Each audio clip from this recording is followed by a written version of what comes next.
PFAS has been linked to all sorts of fun stuff like obesity, diabetes, an increased risk of autoimmune diseases, kidney and testicular cancers, miscarriage, cardiovascular disease, allergies, reduced vaccination response, and asthma.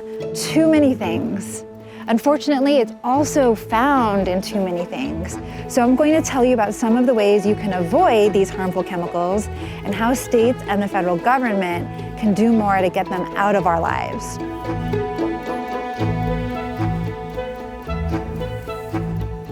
PFAS is found in a lot of common cookware, so it's good to be informed. Some of the most popular new frying pans and cake pans are the worst offenders.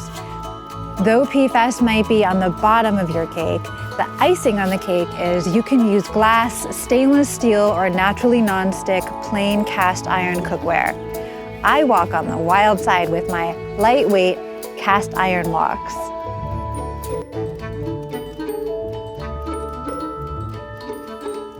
Microwave popcorn is a commonly consumed source of PFAS, but I have a bit of good news. The microwave isn't the issue. It's the bag.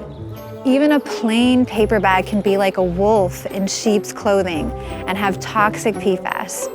But you can make bagless, cheesy, elote-flavored stovetop popcorn by Hell Yes, It's Vegan. Or you can make your own microwavable PFAS-free popcorn in a reusable cloth bag. If you have to use a paper bag, try one that's grease-proof, PFAS-free, and Forest Stewardship FSC certified by If You Care. For a good time, eat it while you sit back, relax, and watch Dark Waters, a thriller based on a true story of how PFAS cause birth defects and cancer.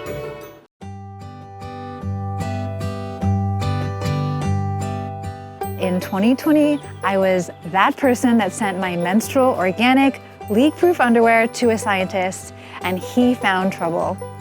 My underwear had high levels of PFAS, especially on the inside layers of the crotch. I sent him a pair meant for teens, and the levels of PFAS were even higher. PFAS absorb through the skin, and that's why it's so troubling to find it touching one of the most absorbent parts of the body.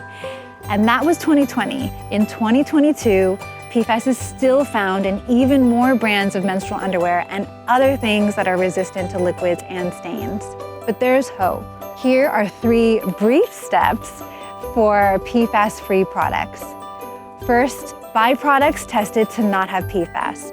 I list some of them in my articles, and you can find more in the only current certification that tests for PFAS, plus other hazardous chemicals. Unlike other certifications and lists of PFAS-free products, Green Screen certified products must be lab tested to be free of all PFAS, plus heavy metals and some solvents. If you see products that claim to be PFOS-free or PFOA-free, those are just 2 of the 12,000 PFAS chemicals, so it does not mean they're free of all PFAS. Second, don't believe all lab tests that say a product is PFAS-free. Ask manufacturers to show that they used the ion selective electrode test method for fluorine, an indicator of all 12,000 PFAS. Third, get a refund for toxic products.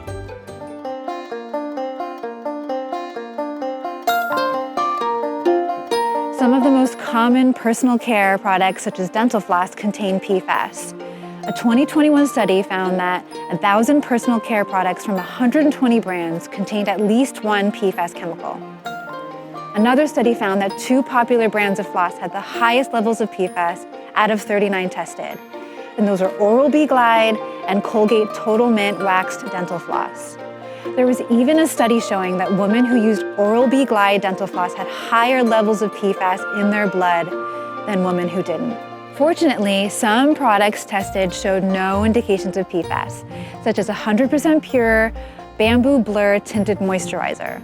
As for floss, your best bet is to avoid products marketed as extra slick.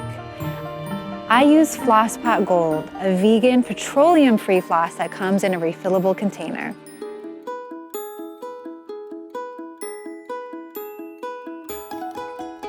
So that was a plethora of PFAS. But it's even more troubling when you know what else it's found in. I'm going to list a bunch of them really quickly. Clothes, bedding, face masks, furniture upholstery, rugs, bras, shampoo, floss, nail polish, makeup, pizza boxes, drinking water, fish, cows, crops. My editor says I need to stop there. The point is that some of the most hazardous chemicals to human health and our environment are in just about everything we purchase and consume, whether it's personal care, food packaging, cookware, or clothes.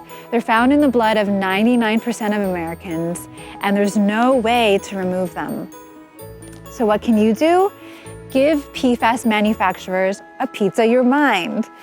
Sign the Toxic-Free Food FDA petition asking the FDA to ban PFAS in food production, packaging, and manufacturing.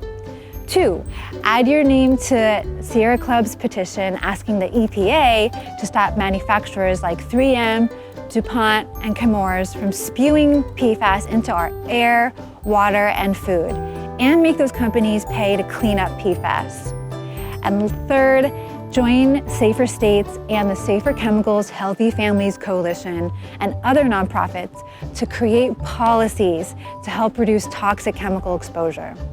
While there are some things you can do about PFAS, what we really need is your help to change the systems to get these harmful chemicals out of our lives. And that starts with strong state and federal regulations.